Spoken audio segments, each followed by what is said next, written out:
Good evening and welcome to everyone. Thank you so much for joining us this evening. I'd like to begin by thanking Nilankur and Reggie from Thus. Thank you so much for organizing this session for us. The pandemic has been hard on everyone, and no less for the creative sector across India.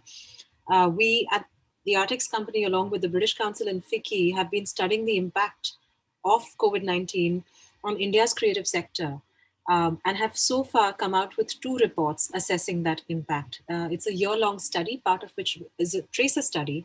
And we will be looking at how is it that we can understand how badly the pandemic has impacted us, how can we emerge from it stronger by being able to study the different nuances of this impact. So far, we've had 2 reports, as I mentioned. We're talking about the second report today. And to discuss the same, we have 3 panelists with us. There's Nupura Hautamaki, there is Sapna Shahani, and there is also Vijaya who will be joining us shortly. And before we ask them to respond to the study, I'd like to share the presentation with you with the findings. Thus has done a great job of giving us a 2.5 minute quick video into the key findings, but I'd like to take you through some of it in detail so we can have you respond to the findings. So if you could just give me a second, I'm going to do that in about 20 seconds. So this report, and we'll be sharing the link to the report in the chat. So if you can get, if you're on Zoom, please take a look at it. Or if you find yourselves on other platforms, you'll be able to find the link there as well. This report primarily gives you insights on the scale and impact scale of the impact of the creative sectors, arts companies, artist managers, and stakeholders. We look at comparisons, development, change over a sustained period from March to October. We also look at the kind of actions that are being taken to strengthen the creative economy.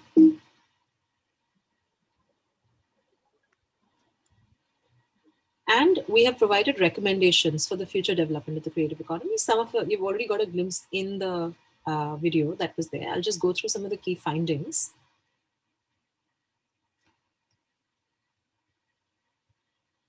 So the creative economy is shrinking. We know that what is, first of all, the creative economy? You've got a huge number of arts and arts initiatives and projects and organizations that primarily trade in goods and services in relation to this sector. So when you go and catch a live music performance at a venue, you're contributing to the creative economy by paying for the ticket and paying for the food and beverage that you consume at that event, or for that matter, when you're watching something on an OTT platform, that also is a part of the creative economy because it's using creative goods and services to produce that product.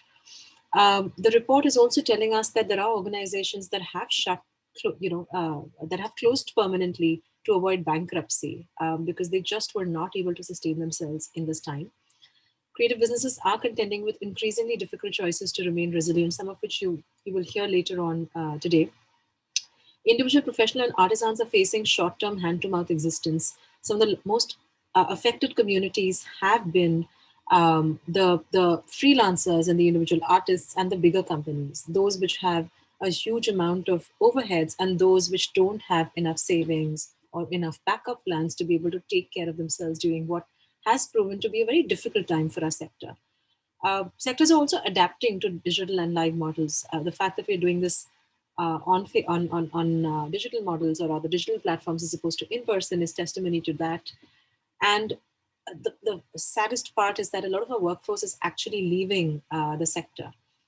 Just to give you a sense of the data and what it's telling us in terms of the impact on the creative sector, the medium and small enterprises form the huge bulk of the creative sector. So they have been the worst hit along with freelance and the workforce. These are some of the stats to give you a sense of what the kind of data that they've shared with us. Of all the respondents who had filled in the survey, 72% earned below 50 lakhs per annum. So as you can see, they form a part of a smaller group of, but at the same time, they're the ones who actually derive a lot out of this sector. 16% of the sector is facing permanent closure. 40% reported loss of over 50% of annual income as compared to 33% in the first survey. 22% of the sector is forecast to lose more than 75% of the annual income. 52% of the respondents are women, and there is an increasing gender inequality of opportunity as a result of the short-term impact of the pandemic. 26% of the respondents fear that they'll not be able to continue in the last 2 quarters of 2020, 2021. So we asked the respondents, what would you like if you want to survive in the creative economy? They all really want short-term financial help so that freelancers and organizations can be kept viable. And how will they use this short-term financial help? 34% said they'll use this to cover lost income. 24% said they will use this to meet basic overheads. 17% for staff retention and wages. 10% of the sector moved to online sales platforms in Survey 2 as compared to 16% in Survey 1. 2% of the sector has been able to access bank loans. Now, this is something that was interesting also because the sector is informal, you don't have access to bank loans as easily. One of the more formal sectors within the creative sector is the film industry, which was made into an industry only in the late 90s, in 97 to be precise, which means that it was only then that they could access financial help from legal financial institutions such as banks. There is no other part of the creative economy that has access to these financial resources. So that is reflected in the fact that even when you're suffering, you don't have legitimate structures that you can get access to when it comes to figuring out how do you get short-term funding or injection of funds to support the work that you're doing or to grow the work that you're doing or to even survive. Only 1% have accessed government grants. here are some mid to long term effects of what COVID means to people or has meant to people. Uh, 19% of the sector, despite the relaxation of lockdown, remains in temporary closure in Survey 1 and Survey 2. So, just to give you an example, both Prithvi and NCPA in Bombay were shut even by the time the survey went to the floor and the results were received. 60% of the sector believes it will take 9 months to over a year for early signs of recovery, which means almost 1.5 years of really difficult working and surviving in the sector. 90% of the sector fears long-term impact of social distancing on the creative economy. It's likely to transform the way we work in the sector in its entirety. And that's how people are feeling the real fears of what and how it will change the shape and nature of the way we work here. I've already mentioned about 22% of the sector is forecast to lose about 75% of their annual income. They are, of course, looking at different ways to reach audiences digitally, but there are still no strong evidences that support the notion that digital is a substitution for the physical in terms of revenue generation or income streams. There is a real need to have solidarity between artists and audiences. It's Artists have found it increasingly difficult to create for communities that they can't see and they can't absorb energy from, and that continues to be a big question mark in terms of how you are inspired to create and produce for the audience that is there in front of you. The impact, however, cannot be underestimated as well. So some recommendations, some of which again has you've got a glimpse, a little bit of detail there. What we have spoken about is there is continues to be a need for concerted emergency action, trying to look at whatever you have existing within your mandates and plans, and how can you support the creative economy through that. So whether as government or corporates, if you can support arts organizations through loans and grants within the existing CSR funds, that will be great for the sector. That's much needed. Microgrants. There have been emergency funds that have been started, microgrants of 10, 15, 20,000 rupees, which helps you elongate the runway a little longer till you get that next gig. Is world over has been looked at as one of the most important ways of recovery with respect to the pandemic, and that continues to be a huge way in which you can support a huge amount of the creative workforce that doesn't get access to formal ways of supporting and surviving and doesn't have access to any kind of support system within the families and communities as well. So we can, for instance, utilize the National Culture Fund to provide grants for urban and rural traditional performers and artisans. Also, of course, timely disbursement of grant and aid schemes. There are Most state governments have a culture ministry, and most culture ministries have allocated funds. So even if those funds can be those allocations can be done immediately, that will help artists and arts organizations a lot at this stage.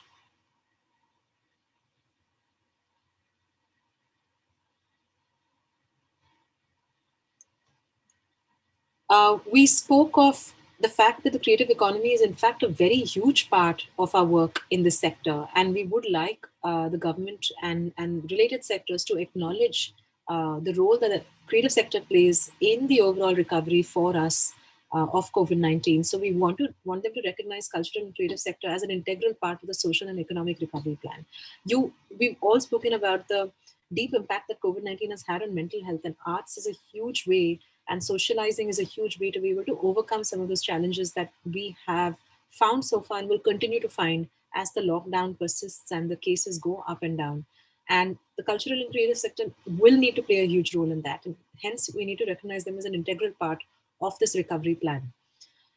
There are current festival schemes that the zonal cultural centers and the Ministry of Culture has. And if we can use those schemes to create digital festivals and provide payments towards royalty and video recording purposes, that will also go a huge way in supporting the community. And of course, if we can look at how we can ally with national and state government interventions, like can we look at existing initiatives like smart city initiatives and look at cultural districts within that, so that we can reconfigure existing spaces into performance spaces, because outdoor spaces can be used in a socially distanced format. So performance spaces, rehearsal venues, libraries can be repurposed in interesting ways to alleviate some of the other challenges that have emerged with COVID-19, but of course, in cognizance and in collaboration with the artists and the creative community. We've also spoken about establishing creative economy networks of artists, artisans, and cultural organizations. So, examples such as this, the fact that we're having this discussion with all of you is a really important way for us to connect and talk to each other about how we are dealing with the pandemic and how we can embark upon collective advocacy because this affects all of us. And if we can pool in these resources and these networks, we can also look at how we support each other. How can we learn from each other's growth paths here? While at the same time, how can we look at shared learning across diversity of India's languages and creative industries and art forms? Maybe the craft sector is doing something that the film sector has not been able to think through, or the film sector is doing something that the music sector has not been able to work around. So, what are the ways in which we can work with each other to be able to emerge stronger?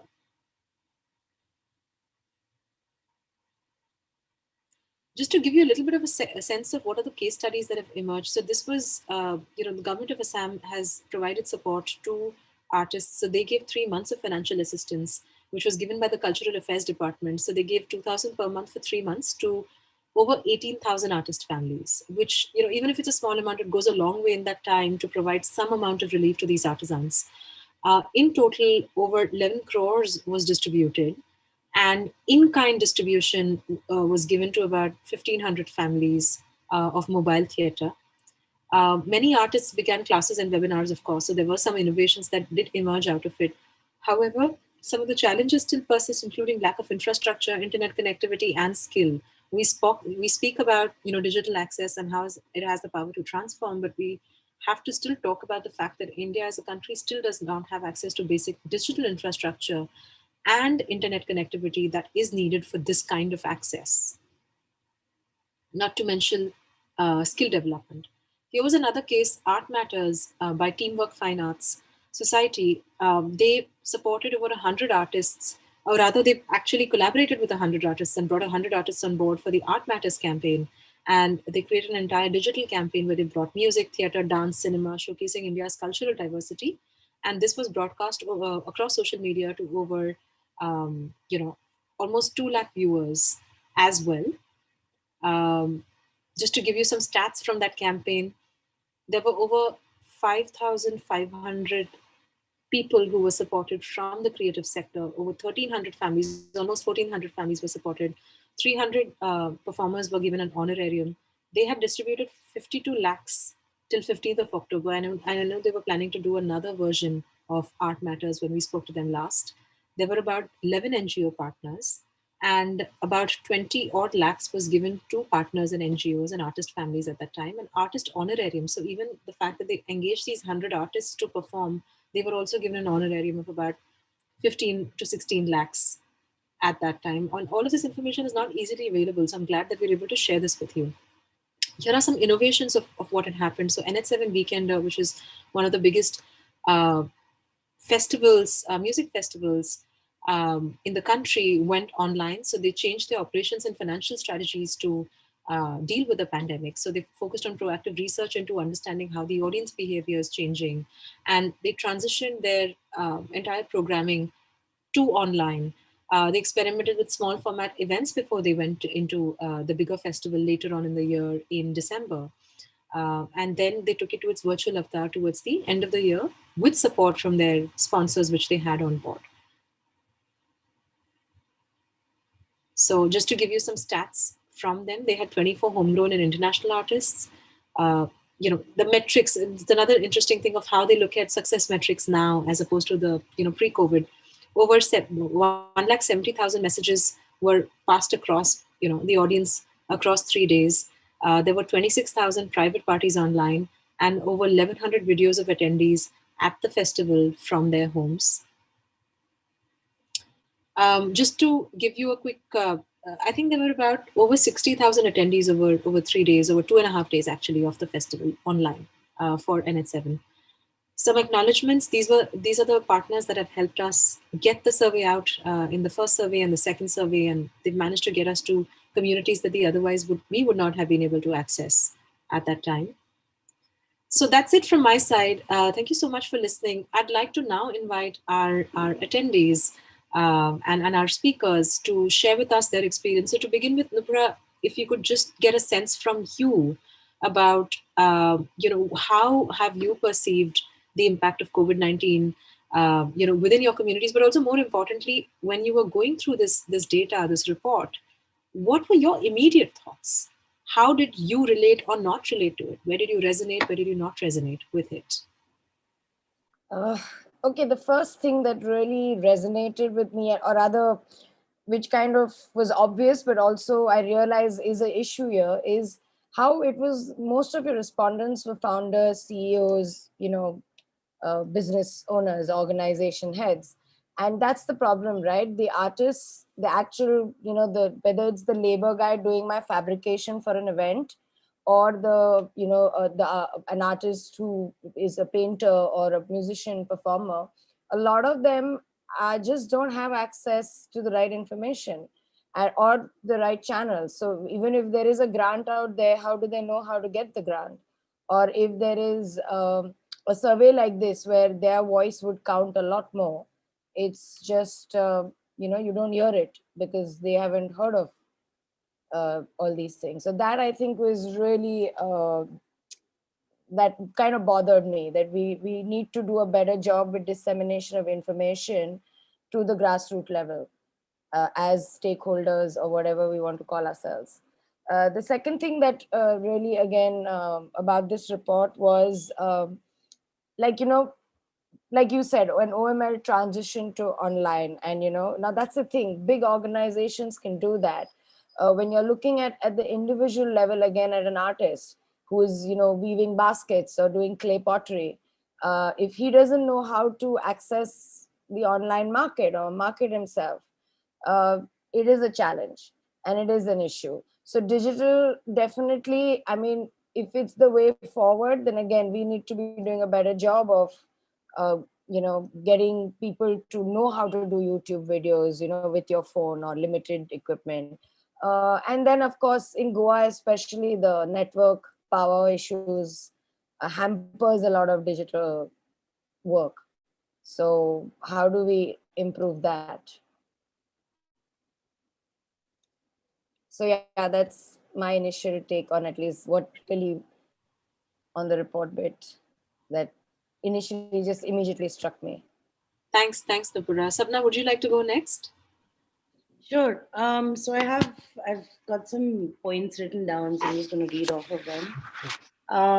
Something that is was a lot of people that I spoke to when I knew I was doing this talk, and my own experience is that venue owners need to be sensitized, because there are musicians across the board, whether they're live musicians or DJs in Goa, who are being underpaid by opportunistic owners, who, even now that businesses have, their businesses have recovered, are continuing to use this as an opportunity to squeeze fees. In my case, I was asked by a client if I knew artists who could perform for free, and I turned him down. But I saw that there were artists that approached him, and just looking for a platform to showcase their work, because a lot of people have moved to Goa because the other cities are closed, were closed longer, and so this is one place where they could move and continue performing. And for that reason, I'm sure the competition's also increased. Creative agencies like mine have been badly affected, and we have to pivot, because what we do entirely, in my case, it gave me time to reconnect to something I wanted to do for a long time. And I launched an online magazine about Goa lifestyle recently.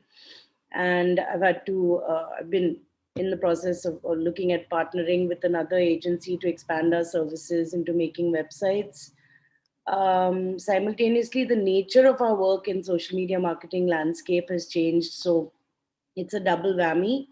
A lot of competition has come in from the cities that provide, and freelancers that provide cheaper rates, but also maybe can't deliver the same quality of services as we can, but nonetheless affect our work. I think the government doesn't really see contemporary culture as valuable or worth protecting, even though this is the engine that's driving high-end tourism in Goa today. Similarly, they haven't been aware that nomadic artisans who used to sell, say, in the flea markets, are all leaving, because, and they were a big part of Goa's hippie charm that has attracted tourists for the last 60 years. This is a sad change that I've noticed, and that's pandemic, visas, a lot of reasons. Freelance writers and designers have been requesting work, and I've been receiving many more job applications than before, which tells me that young people are badly affected. One idea I think creatives might explore that I got from I'm lucky to be in a women entrepreneurs course that is helping businesses pivot at this time. And they were talking about performance-based revenue. So instead of asking for a fixed fee, musicians can, take a fee based on the number of people who show up or a cut of bar sales. And maybe similar things can be explored, in groups other than musicians. Regarding the report, I think it's wonderful that such a report has been commissioned, and I want to thank you for bringing it to our notice. But I think the situation may be worse than the report reflects, and maybe the pool of respondents, perhaps. I saw that you had both, urban and rural, but the large masses of rural areas, and Goa also falls under that. It's difficult to capture, I think, in any report. I think this is a time to come together and pool resources and collaborate as partners, and we are starting to do that. But I also understand that when you're cash strapped, there's a fear of competition that comes up, and that keeps people from collaborating because there's a fear because of the circumstances. I've seen so many people moving from the cities, and Goa has the opportunity to nurture this community, which will help attract domestic tourists as well as international tourists. Because sadly, traditional culture in Goa has been eroding, and now we have this bustling contemporary culture, which the government doesn't really recognize as contributing to tourism, but that's what I see happening. If the Goa government and tourism department doesn't step up, maybe it's up to us and private enterprise to come together and organize festivals and events that are organized equitably and create networks to help people in need. Not now, but from a while, I had a Facebook group called Hospitality Jobs in Goa, which I've just seen explode over the last few months. I, operated pro bono. And so clearly, I mean, I think everyone knows that jobs are very much needed. There's another one also called Alternative Goa, where I've seen a lot more workshops and creative events posted, and a lot more variety, which tells me that people are in need, they're trying out different things, and they need to make money as well. So, and then I just wanted to share that if anyone has trouble getting payments, which is a big problem in our, in Goa and in creative fields, there's a Facebook group called Blacklist Goa that I started, and I've found it's very helpful because we don't really have legal recourse. And so perhaps social media is our only option. Thanks. Thanks, Sapna. You've already given me a lot more for my other questions that I have, but I'm going to dig into it deeper when you come to that. But I just want to check, is Vijaya on call with us? Has she managed to join, Nilankur? No, not yet. Okay. No worries. So we'll just circle back to her when she joins us. But taking it back to you, Nupura, just to sort of pick up from what Sapna was saying, we've heard, from both you and her about your response to the report. And I know Shane had a question. Shane, I'll just respond to that very quickly. This survey had about 456 respondents, but this was a 40-minute survey that they had to fill with a lot of information. So we did have other respondents who, we weren't able to take those responses because if you've responded for an organization, we could only count one. So that's the case, but it went out to about 6,000, people in total, if I'm not mistaken. Generally, online survey respondents, so survey rates tend to be low. If you are doing an online survey in India, it's usually 3 to 5% conversion on the number of people you send it out to. We had, like I said, about 10% conversion, which is pretty decent. But and we are also looking at this data across two surveys. So across two surveys, it was over 750 respondents that we had, of which 147 were common to both. So that's the tracer sample that we're hoping to work through in the third survey. Just then we're able to assess the impact that those 147 people had in survey 1, survey 2, and then survey 3. So it's also a different, kind of response that we're getting across survey 1 and survey 2 in that sense, because the respondents are not same for the entire set. Generally, this kind of data is far easy to access internationally. Okay, let me just say, I won't say internationally, different parts of the world, because they already have very robust data and evidence collection systems, which we don't have at all in India. We've not even defined what the creative sector is, and so that creates a huge challenge in us actually advocating for institutions to send these surveys out so we can collect them. So that, in itself, so we'll for instance talk to a design school, and then they say, but we are not a part of the, we're part of the design sector. But when you talk about the creative sector, there's a lot of interdisciplinarity, and technically the design sector is a part of the creative sector. The film industry said, we have something else going, we may not be able to respond to this survey. But what do you do with the independent film industry that may not see themselves? So it's a very amorphous space that we are talking about, and it's very difficult to get people to sort of understand why this survey then becomes relevant, and then to design a survey which becomes applicable for everyone. So just to give you the little bit of a context of how this was put together. And just to sort of take it back to Nupura, when we were talking about this session a couple of days ago, you mentioned that it has affected Goa in very different ways. So if you could give us, you obviously spoke about it from the artist's perspective. If you could share some more perspectives, especially because you've been dealing a lot with actually supporting migrants to go back to their hometowns, especially in this time. So what have been your experiences of how the pandemic has affected different kinds of communities within the creative sector in Goa?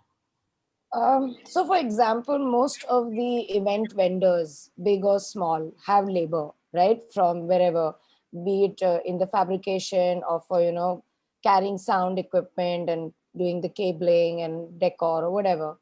Most of them obviously couldn't pay. Like there is this worker Gulzar. I remember I got an SOS Pororim that there are some 10 workers from Jharkhand who are stuck there without food. When I go there, it's a settlement of like at least 600 people. It's like a slum, which right in the heart of Porore. Anyways, but to get back to the point, so Gulzar was crying. Why? Because they wanted to go home, these 10 guys, right? And they had done a 14-day wedding at the Radisson Kandolim for a vendor from the south. I have his name somewhere written. And in fact, Amrita, who's on the chat, we discussed this. So because video volunteers takes these, legal actions or support. But the point is, he came back about a month back, and he again messaged me, "Madam, I'm back. I need work." So I again sent out his name, number, But he's called me again last week because this guy has still not paid him the money.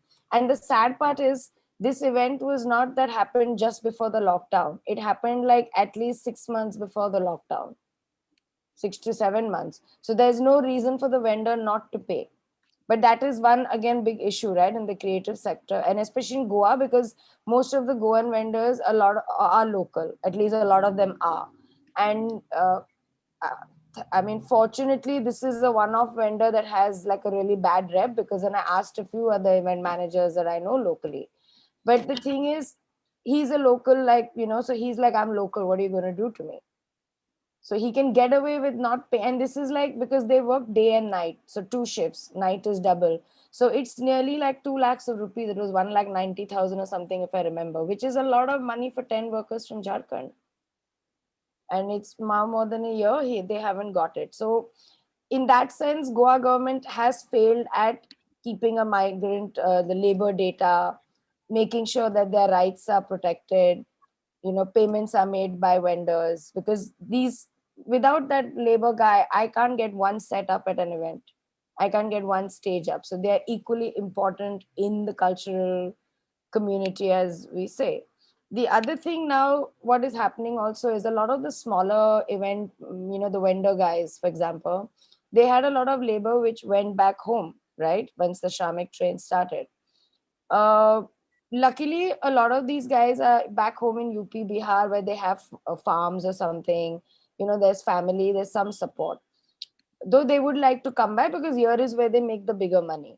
But the vendor can't afford to have them full time because there are not enough events happening full time for him to hire these people on a full time role. But then the other problem is when he wants freelance labor, because in Goa now the demand supply is so skewed. There's more demand than there is labor actually available, whether it is event industry or even maids or house help. So when he hires labor now, he pays a lot more. Like before the lockdown, the average daily rate for a 6 or 8 hour shift would be like 400 to 500 rupees. Now it's gone to like 800 rupees, 1,000. So he will hire lesser labor than he normally would because he wants to save cost. Because again, everybody is using the pandemic to squeeze costs. They want to do an event, they want to do everything, but it is, oh no, don't want to spend so much. So for example, when we did the Revival Festival, I remember Shanu, our light and sound vendor, who in fact Nilankur connected to me originally, really sweet guy. He had just one person with him helping him over the 3 days, 4 days actually, because we started with the light and generator sound setup the day before. So poor guy was running like ragged because one stall would call me and say, oh, the light, the halogen has gone off in this area. Okay, Shanu, go there. Okay, sound check there. Some artist, there's a cabling issue. Shanu's running there. So I think these are real impacts. It's hard on them.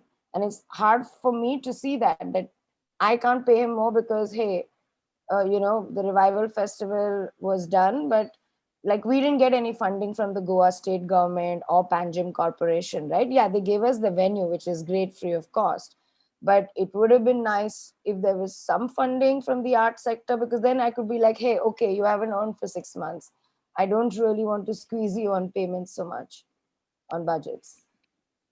So, on the one hand, what I'm hearing from you both is that let's look at the different communities within the sector, right? So, you've got the artists who pretty much have had no work for 6 months or more. Now, when they are getting work, payments are not happening. People are asking them to do work for free or barter. So, there is that sensitivity which is lacking around the fact that this is a community that's not been earning. When it comes to the creative labor, which is the blue collared workforce within the creative sector, they've had to deal with completely different challenges, especially with respect to reverse migration, them going back to their hometowns and now not coming back. And what does that do to what is a very delicate structure of the creative sector within Goa, right? Where you rely on a lot of migrant labor, which is technically permanent labor because they stay on. Now, with no work, it sort of changes the entire dynamics of what you can create, and the entire cost structure goes out of haywire. So, how do you even begin to look at recovery within this kind of a context? Then Sapna, you've also spoken about how arts organizations have responded. You've had to pivot. You've had no option but to pivot, and so your own existing business model has been shaken. And what does that mean for you when it comes to some of the other concerns around migration? So we're talking about the white collar migration, where you mentioned that several people from different parts of the country have moved here. What does that do to your own rates, your existing rates? What does that do to competition? So if you both could speak to a little bit around, when you're talking about all of these patterns, how does it impact the creative sector or the creative economy in Goa? What do you see as major issues? And what are your recommendations in terms of if we have to walk away, let's not say in the growing space, but at least in a space where you're least tarnished, what would be that direction for you? I think, where, personally, as someone who actually I have had help from the Goa state government in terms of some startup salary reimbursement scheme, because I'm considered an IT company, or, I was.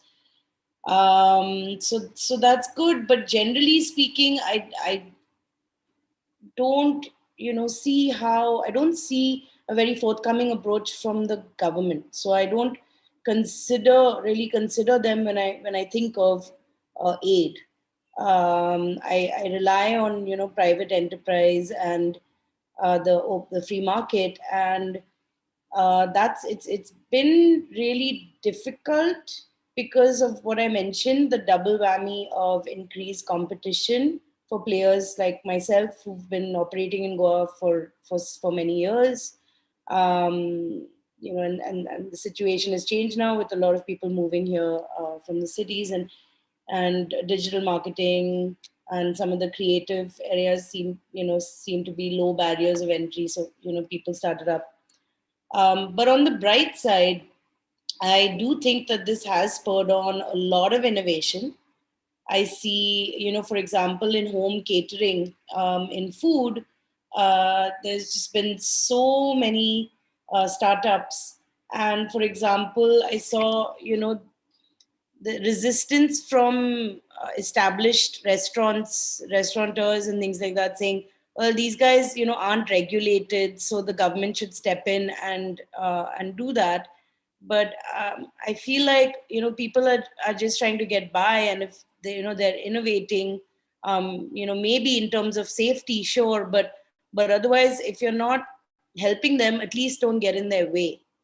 And a lot of times, even I've felt, even in the startup space, frankly, through the application process, when I was applying, it felt like, or to set up a business, and in terms of registering a company and the compliances and taxes and all of that you have to deal with, for a solo entrepreneur like myself, it's really tedious, and you get really frustrated, and you feel like, I'm just going to operate as a proprietor, but the startup, the powers that be want you to be a company. And so I felt like, if you're not going to help me, at least don't get in my way, because it's hard enough.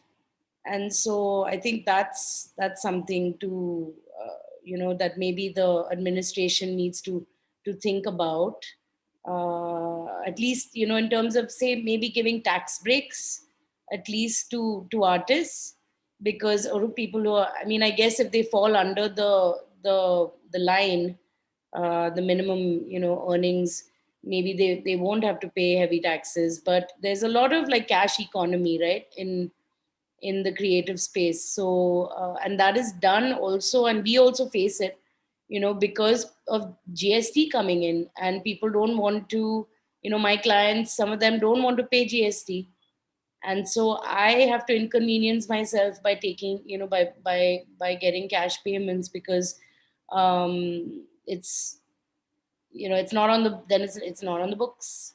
Yeah. Probably shouldn't say this on a public platform. I was about to pause there, get you to pause there, but just to sort of actually pick up on exactly what you're saying, the cash economy. Actually, a lot of the artists are not within the tax bracket, and this is something that we encountered. We started an emergency fund earlier, late last year, early last year, actually, just after the pandemic. And what we found is, we had created systems whereby, just to ensure that the money is going to the right people, we'd asked for certain financial documentation with all privacy structures in place. And most of them could not provide financial documentation because the bank accounts were in some village somewhere, or they could only go to that branch of that account. Not every bank had transitioned into online the way your HDFCs and ICICIs had. Most of them did not have their ITR returns. So even when it comes to government aid, so to speak, how do you determine who gets it in a sector that's not formalized it? So this was done reasonably well in uh, the transitionary labor space. So there are migrant laborers who were moving from one city to another, and there were NGOs who were already primed to working towards that space, those kind of laborers, which doesn't seem to be there for the creative sector. And then there is another layer of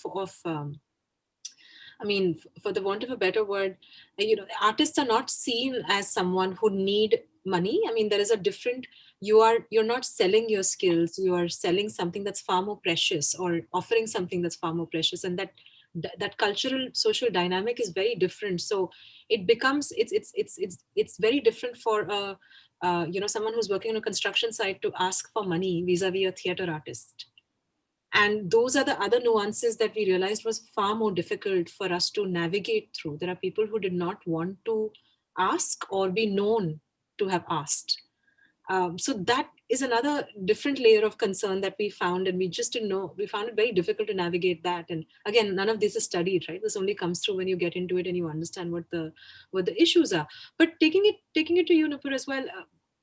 Just like I was, we were talking about Sapna, like just impact on Goa itself, where how do you see the state emerge from this and get back to, as restrictions, easing of restrictions continue, or when they are rolled back, what happens to the sector, which is anyway so vulnerable, which anyways can't grow with the kind of scale that formal organizations do? How do you see them working towards path to recovery, if at all? So, in fact, after we did that conversation that day, I actually called up a few of my vendors, and I was just trying to get a feel of, more in-depth information. So one of the things that did come up was that, this during COVID for MSMEs, they launched the grant. Yeah. Right? Yeah. The funny thing is, the minute you mention you're an event company or an event vendor, you're not eligible for the grant. Okay. Like, because a lot of them tried because they were desperate and they didn't get, they were told, no, not event companies. So which was, I was really surprised, because why wouldn't you take an event vendor on as an MSME? Because I'm like, technically my company is an MSME. It's me as one permanent employee, and then I use a lot of freelancers. So but yeah, I wouldn't be eligible either, from the feedback I got. So which was, I thought, really bad. So the other thing I feel is that the thing in Goa is, actually, since October, there have been a lot of like smaller gigs, events happening. Okay. And like even the Revival Festival that we did in November was like, we had a 200, because at that time the limit was 200 people, whatever. So we did have at least a crowd of 400 floating in and out through 4 to 7. So in that sense, and also because people can't go abroad for destination weddings, a lot of local weddings have moved to Goa. Like, I'm not getting a lot of corporate MICE event inquiries anymore, in fact, but I'm getting crazy wedding inquiries. Okay. Right from 50 people to 100 to 200, uh, even more in some cases. So in that sense, I think the recovery might be slightly faster in Goa compared to when managers sitting in, say, Bombay or Bangalore, at the local vendor level at least, because there is more requirement now. But yeah, I feel that if there is ever a situation like this again, I mean, if we don't learn from this pandemic and the consequences that it created, then we would have lost this opportunity. So I think if we can set in place, I mean, we have IMA, but IMA is again basically, owners of event companies. Okay. It doesn't really include the vendors. It doesn't include the artists. It doesn't include, So I'm saying that anybody who is part of events or arts or whatever, there has to be some sort of an organization that speaks in one voice, so that, uh, then you can lobby the government to make change. One report is not going to do that. It Right. needs more voices. Yeah. Yeah. Secondly, sorry. Sorry. Go ahead. Go ahead. Secondly, for example, we have event insurance in India, yes. But it is not like event insurance abroad, where abroad, even if I'm doing a 40 people dinner party, I can get event insurance that is affordable. And which, is because the laws are so strict in EU, like in Finland where I lived in, insurance company can't just negate and make excuses. So we need to, but in India, unless you're a Sunburn or an H7, nobody else is doing insurance because it's unaffordable, one. Two, even if you could afford it, there are so many legalities. Now, for the smaller guys, hiring a lawyer to fight an insurance company is, we can't even hire a lawyer to fight for our payments. So forget fighting with an insurance company. But abroad, it's the norm, right? It's the law. You have to have event insurance when you do an event, however big or small an event. Most places do. So we need things like that, so that if something like this happens ever again, there is some, fallback or recourse that, okay, we can, get this money. But and in Goa, yes, there needs to be better, getting pay. Yeah, payments is a big issue here.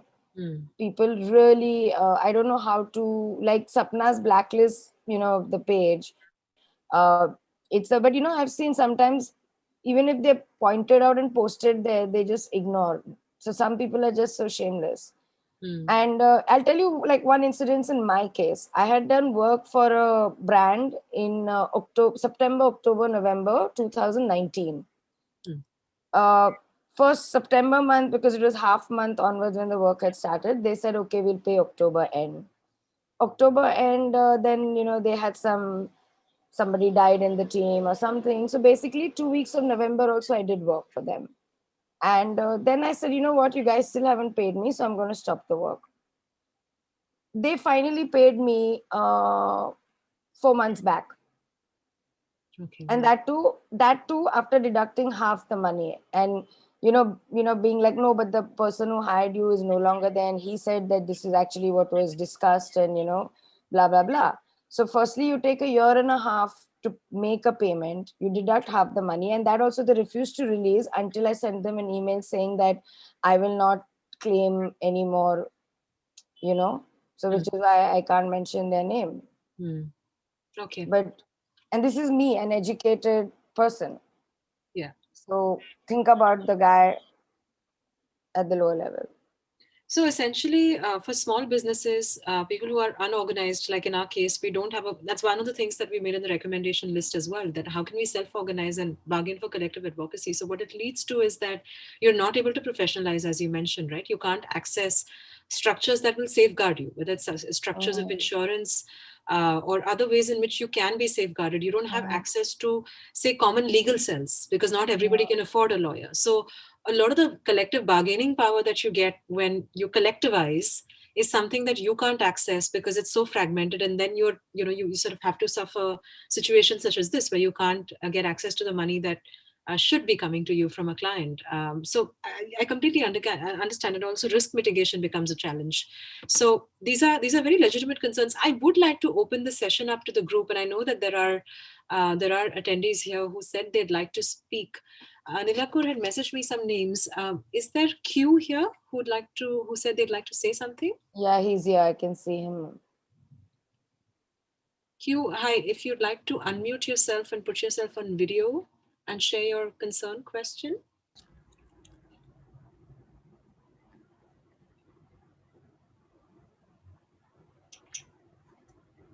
Hi, you're on mute, Q. You'll have to, yeah. Perfect. Yes, please. Yeah. Go ahead. Hi. Yeah, I mean, to add to this is tough, because you've kind of touched on the major parameters of this crisis that we're going through. I think all crisis is opportunity, as you also mentioned there. So therefore, we have to figure out what we can do that could shift the narrative. I think also a great thing that has happened is that it's part of the problem as well, that this new immigration, the new people who are coming in every day by the buses. Now, most of these people are people like us. And what is happening is the creative pool is expanding very quickly. Over this weekend, I met some people who are considering moving or have moved already. And they were all in areas of operation that we did not have in Goa. For instance, in our case, we are a film production company.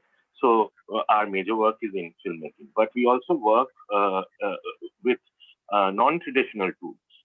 And people, there are perhaps film editors here, but not the kind that we would be able to use. So there's a dearth of creative talent and technical talent. There are so many shoots that happen in Goa, but Goa has no technician. Yeah. So therefore, if you have to shoot a film here, you're practically getting all the crew from outside. Yeah. So these are things that right now is shifting because the pandemic gave those technicians and those talents that sort of one window of opportunity of shifting. And they are taking that seriously. So that I just wanted to add that because it's all pretty bad, but this is good. At least one thing that is some emerging out of this. And as Nilankur and Rajiv mentioned before, Plus is trying to do this initiative called GAP. And I think that's also going to be very important. This alignment of the outside inside struggle that Goa already goes through. And we discussed this in the last Monday Fix. And that is sort of related to what we are talking about today again. That how do we make this space go back to what Goa's core character is, and that was always alternative. There's something else in Goa that you won't be able to find, and what we are seeing right now is remarkable because soundtrack of Goa is shifting. Like when you earlier walked on a beach, the sound that you would hear from the land side, the quality of sound has completely shifted, and it is very bizarre because that is not Goa. The sound that you're hearing now is Patparganj. So therefore, we have to combine to make any kind of impression on this, and I'm very much in favor of an organization. Maybe even thus can facilitate something since we already have the network, and all of you are incredibly, adept in organizing such. I think it's quite urgent. We should form a union. You spoke to a very important point. You spoke about this alignment between the outside and the inside. And while there are positives to it, there are also challenges because it creates tensions.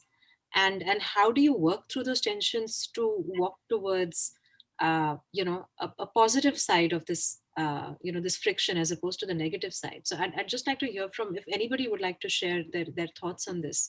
On the one hand, you've got in some sense competition, but that competition can also be good because it sort of adds skills to the sector that perhaps didn't exist in this region. But how do you then ensure that people who built the space and built the sector are also a part of this growth story? So if anybody has any, Sapna, I've seen that you've, Nupura, anybody who would like to go first? Yeah, I can. So Q made a very valid point that there is a lot of stuff which I can't get locally. Like if I need a really good sound engineer, for example, for an event, 9 times out of 10, it'll be from Bombay or wherever. Or most bands, the high-end bands will want their own sound engineer.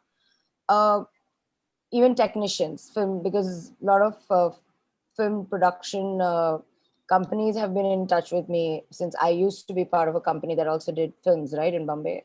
Now, the thing is, it's great that they're coming here because it does support ancillary businesses, right? Like the caterer gets business, the Airbnb villa owner gets business, gets money.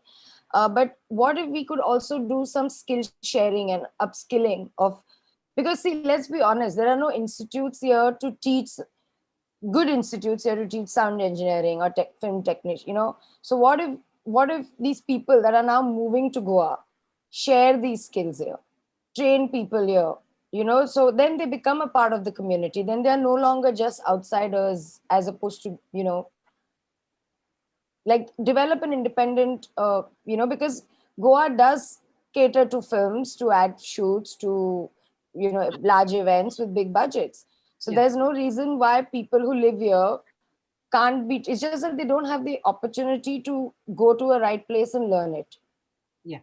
So And these things only come with hands-on training. You can do as many Zoom classes, but ultimately you need to be at an event setup to see how to check test sound, how to do a sound check, yeah. how to uh, balance it all out. So I think that needs to be done. So that, I think that's a great suggestion, right? You're talking about if you're coming in here, add to it, add to it by giving skills, and I think that's one great way to think about the new talent and skill that comes in and how it sort of helps everybody grow. Absolutely, Sapna. Um, I mean, I think some amount of cultural change is bound to happen, and it really saddens, people like us who've seen Goa change over the last 30, 40, 30 years.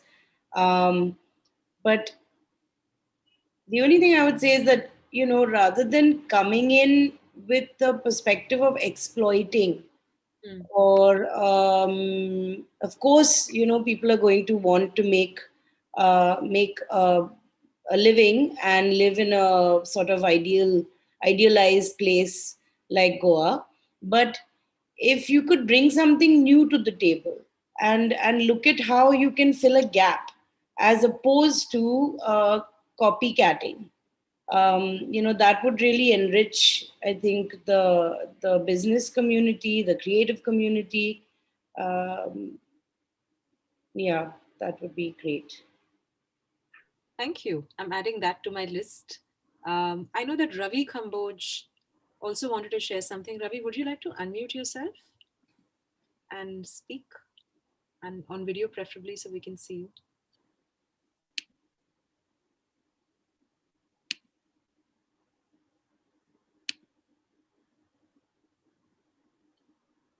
Don't think he's on the call. He is, he is. I mean, he's just come on video. Ravi, you'll have to just unmute yourself. Yeah, just doing that. Yeah. Hey guys, how's everyone?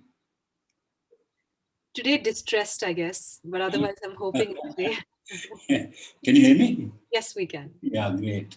So good session, you're really enjoying it. Yeah, my bits is that, yeah, the event scene is coming back slowly.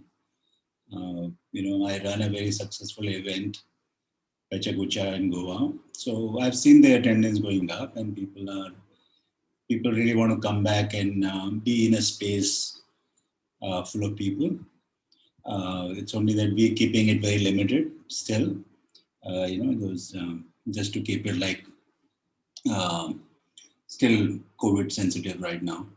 So yeah, but it's definitely coming back. So see, my experience with being in art sector and what happened during COVID was again having lack of financial support because we didn't earn anything for 7-8 months.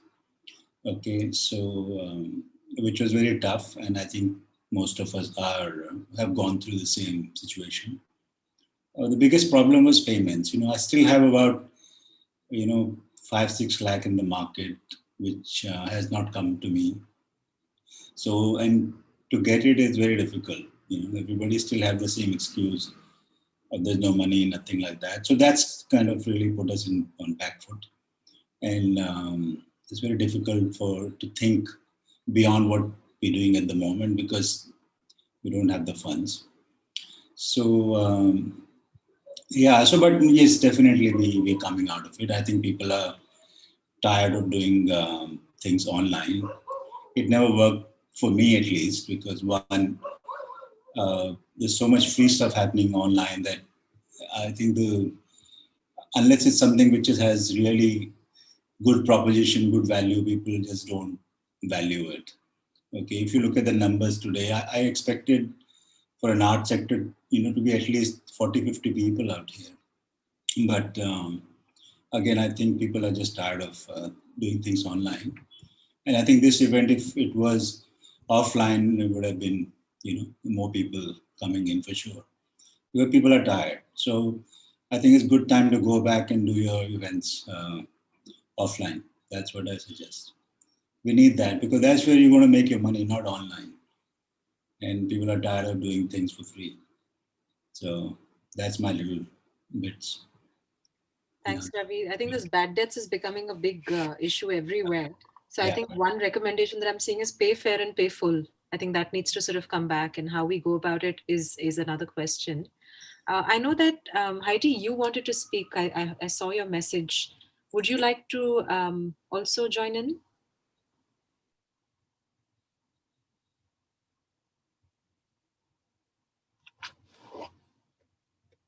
Hi, Heidi, are you there? Yeah, hi, I'm here. Thank you. Thank you for inviting me. No, I didn't raise my hand, actually. I'm really just taking in all of the information. I don't have any comment at the moment. I agree with Ravi, however. I mean, I agree with quite a few of the comments that have been made, but I do agree that people are becoming fatigued with Zoom meets and online concerts and so forth. The parameters are there to do in-person events, depending on the venue. We're open air in Goa, so there are opportunities. Yeah, thank you for inviting me. I don't have much else to add. Thank you. Thanks, Heidi. Do chip in whenever you'd like to after. Thanks I see that Greg and Shane have been thankfully on video with us. It's nice to see you both. Would you like to share your thoughts, inputs, ideas, disagreements, if at all? Greg, I think you're speaking, but we can't hear you.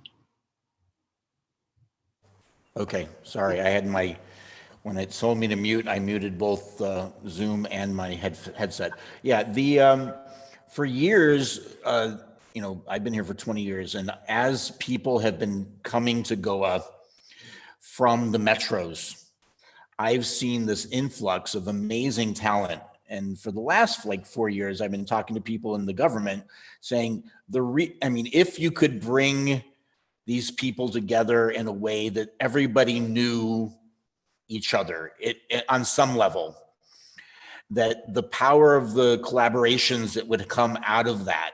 I mean, there are so many people that are just hiding away. They have their small little businesses. They have clients in other places. But, you know, if everybody knew of each other, you would find, you know, I don't think you're going to find a film crew, but you're going to find people that could do things in Goa where you're generally hiring people from outside. So, you know, anything that you could do to, even just a list, just a place that people sign up where they could post and talk about their little businesses, and, you know, and then take it from there in terms of fostering collaborations. I think there's a tremendous opportunity. I've met just countless talented people, you know, who have moved to Goa for a variety of reasons. And so that's one of the things that I would think, at least for the kind of community you're talking about, you know, if you can do anything to bring people together, that would be a great idea.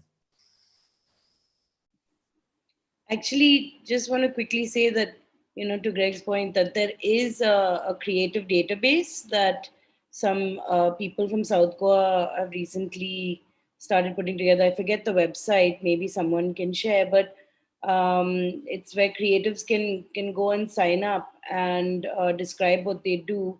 And the idea is to, you know, refer, so that it's sort of a database to refer people. And to Nupura and, you know, others' points earlier about not being able to find technical crew, I think now maybe low-level jobs, yeah, may be difficult, but in terms of sound engineers and, you know, in my experience, there are a lot of good sound engineers and editors in Goa who moved, you know, and who come back and forth. So in terms of senior talent, you know, it's a lot better now than it was before. But yeah, maybe not every single role.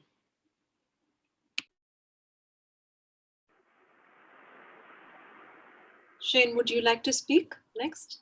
Thanks. Hello from London. What I think you should just call yourself in a Goa Arts Council and just begin to operate, because effectively that's what Goa needs.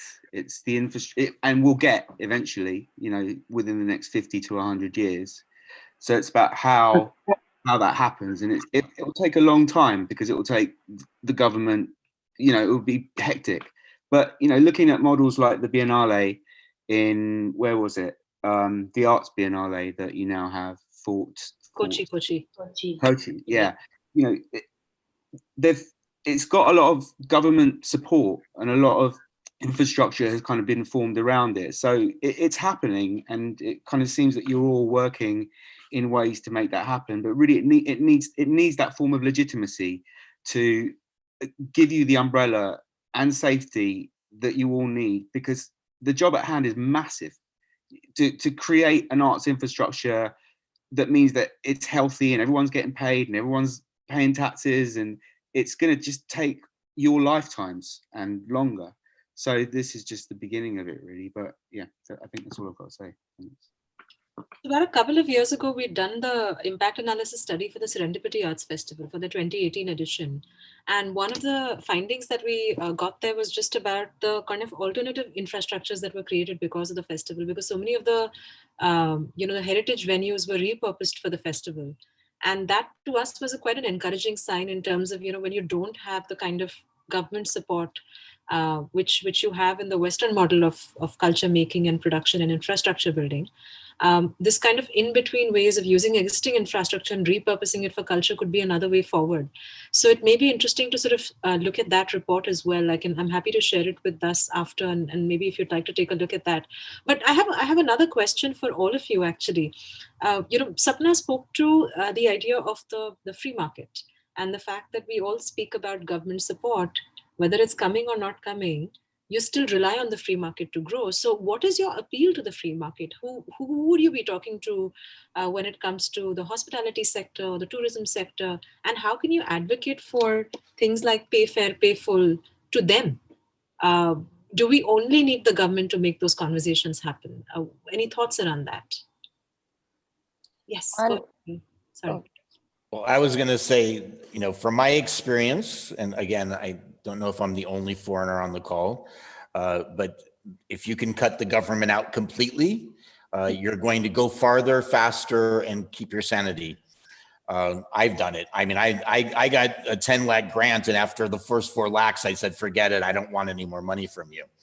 It was too painful.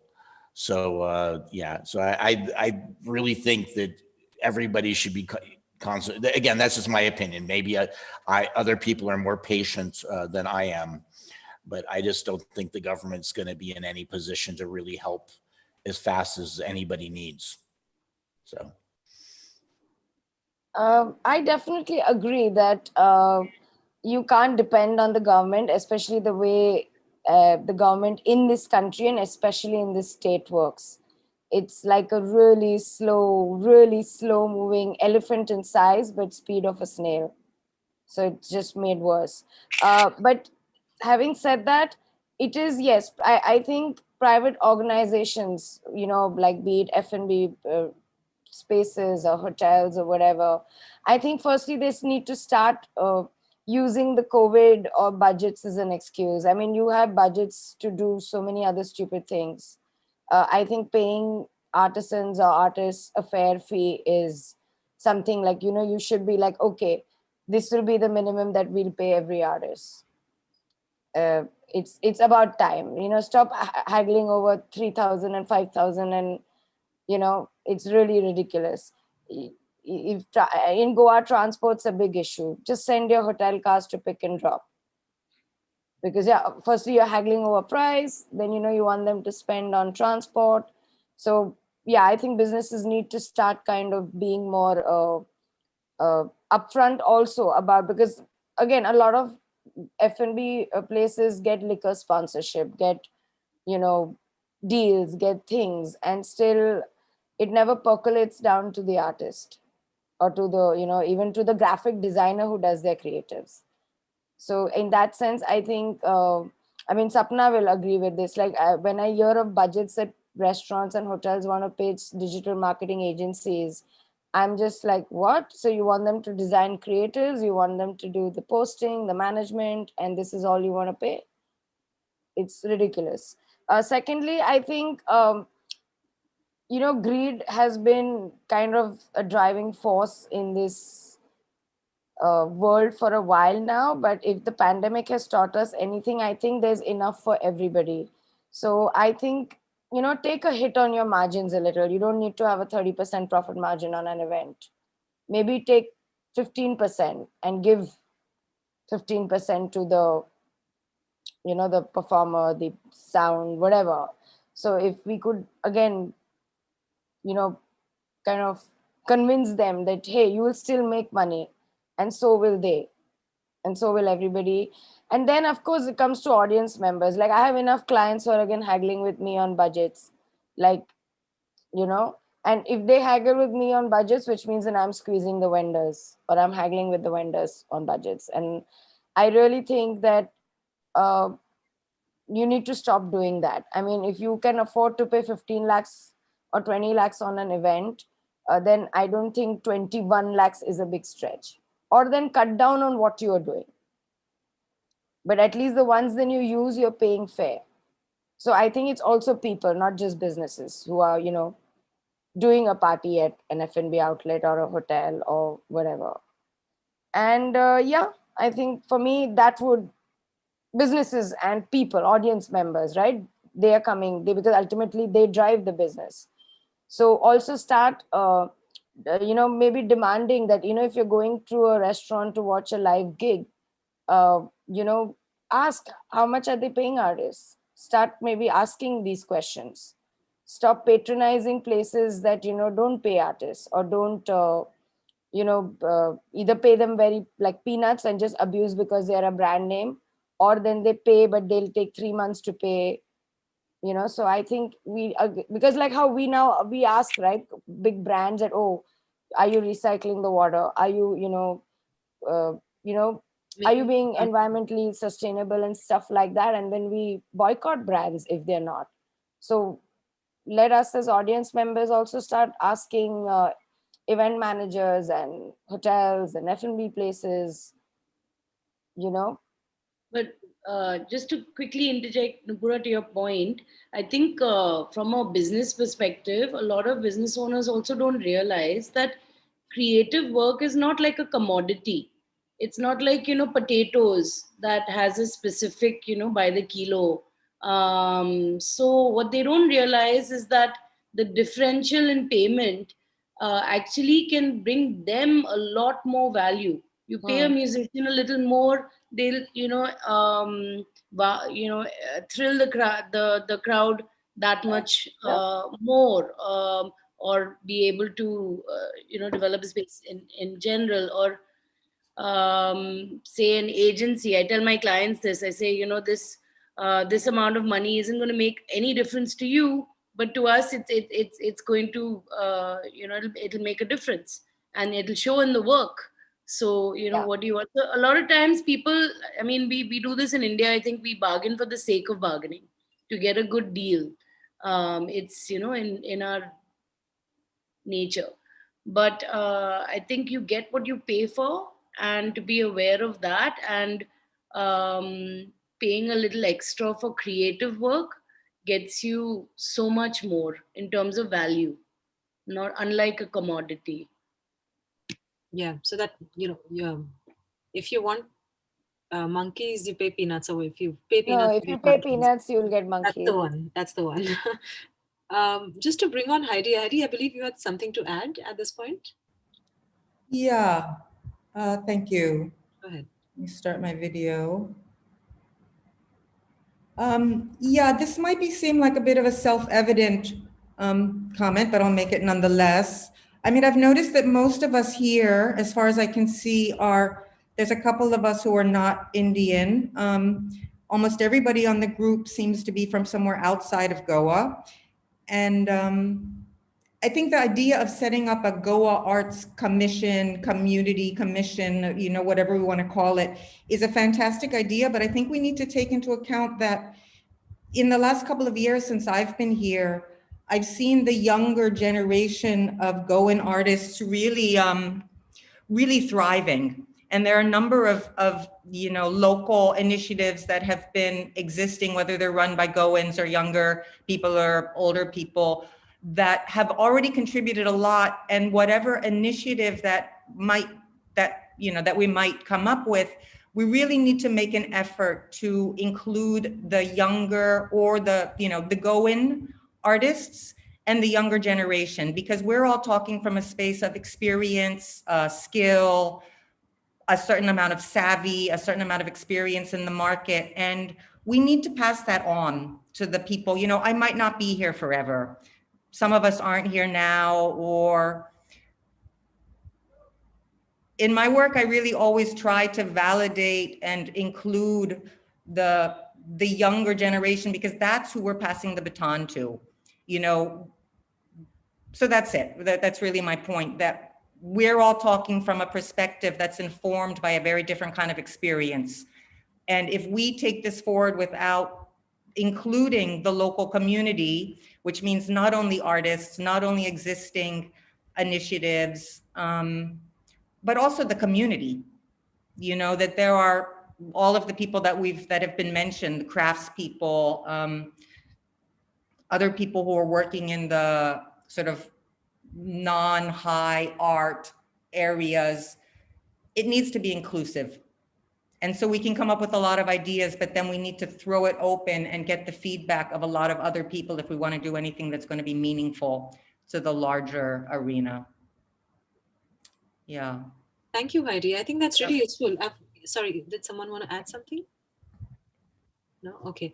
I think that's quite useful. And I'm also seeing Amrita's comment here about just tracking the budgets that are being released. There was, I think, 300 crores that got sanctioned for Goa Liberation Day celebration. And obviously that will include some amount of art in it. So it's just needs to be looked at what is being sanctioned. And I'm just sort of trying to recap what everybody has spoken about. So to begin with, I think what we heard very clearly from Sapna and Nupura was about the fact that artists are not represented as strongly in some of these surveys. Nupura, actually, I do have a response to that first point that you raised, that this survey had 17% of the respondents were artists. So the rest were a mix of the creative community, but 17% were artists.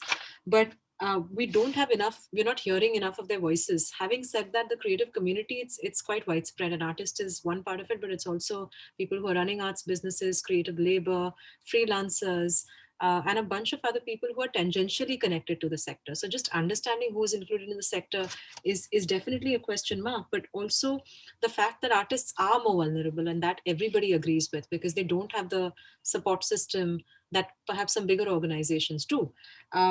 We also spoke about, even though there are some subsidies that are available, if you're not registered as an MSME, you don't get access to that. So what happens to the kind of structures that make sense for the people working in the creative sector? As Sapna was talking about, when you're a formal company, there's a lot more compliance that you have to do. So it's better to run as a proprietor. But when you're a proprietor, can you register yourself as an MSME? Those are the larger structural issues which tend to create a problem. But all of this is to a certain extent tangential. With respect to COVID specifically, of course, people have lost income, they've lost jobs.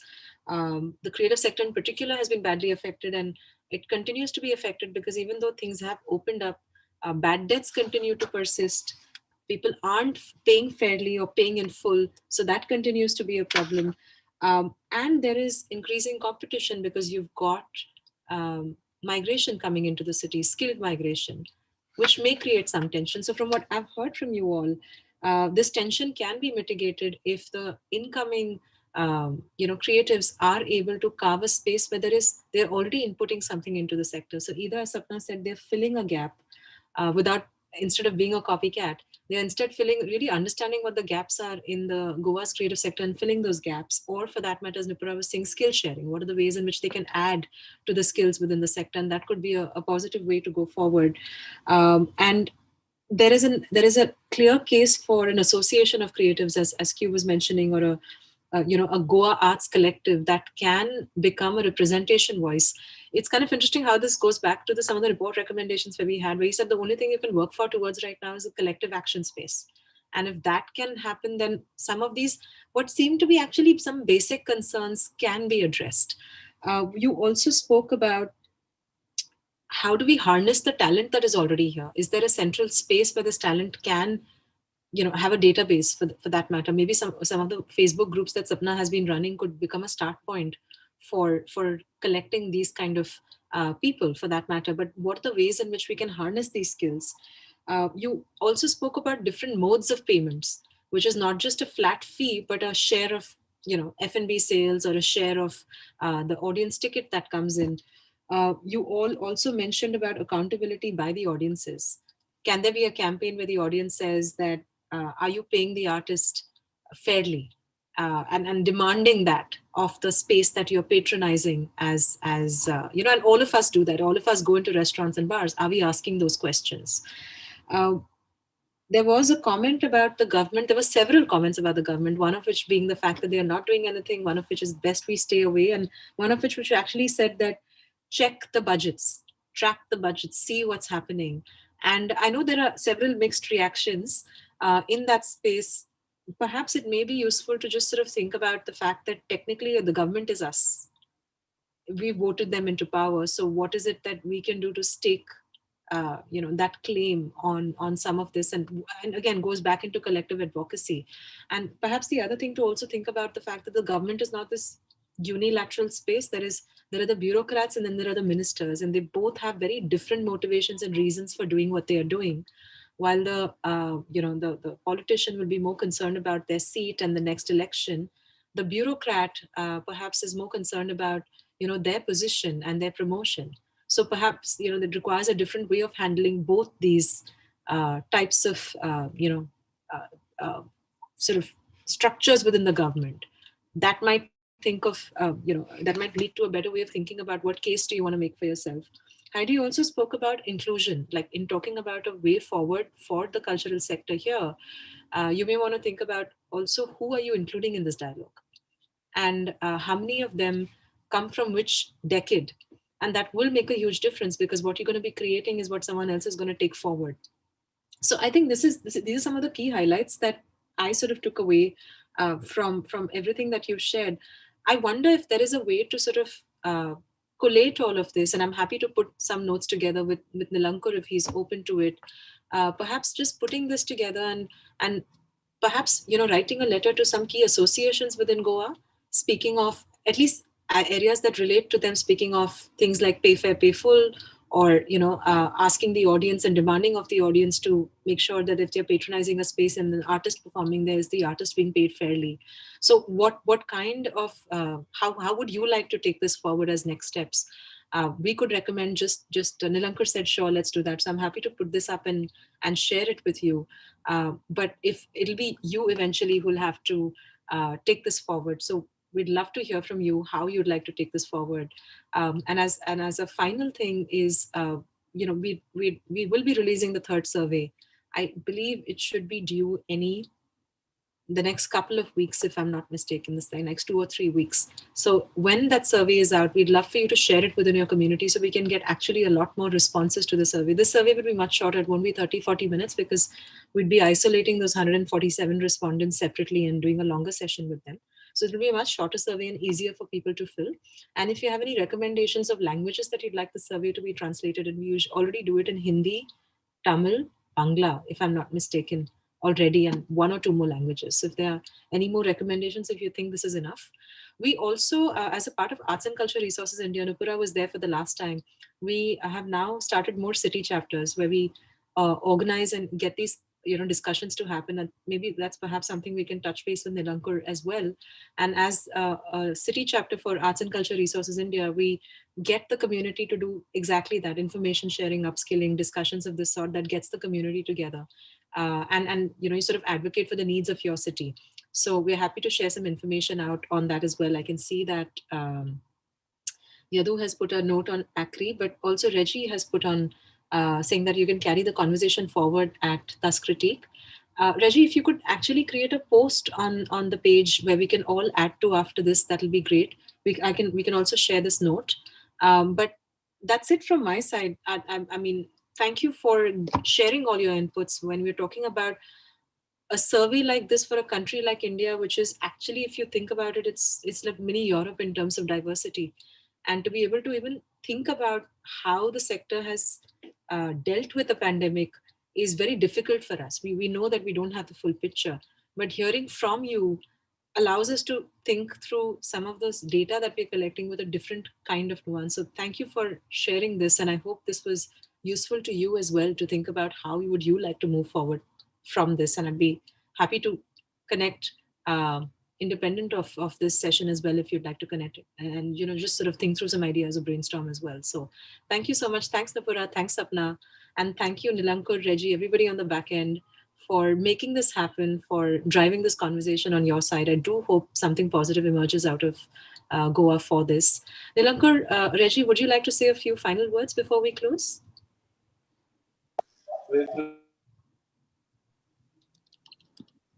Thank you, everybody. Yeah, thank you, everybody. We're just closing with a slide, maybe. Okay, that's your thank you.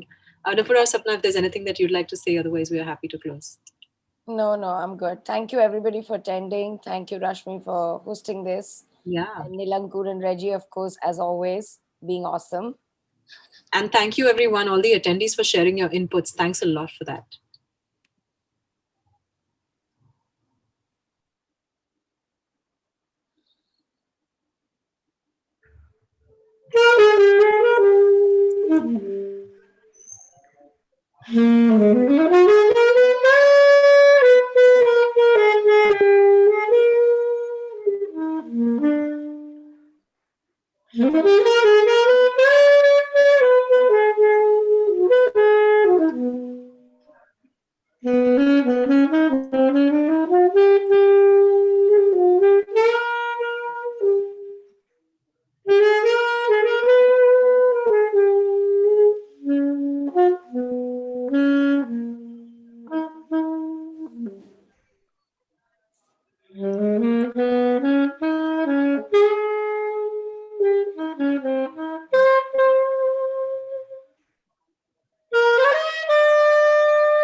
Bye-bye. Thank you, guys.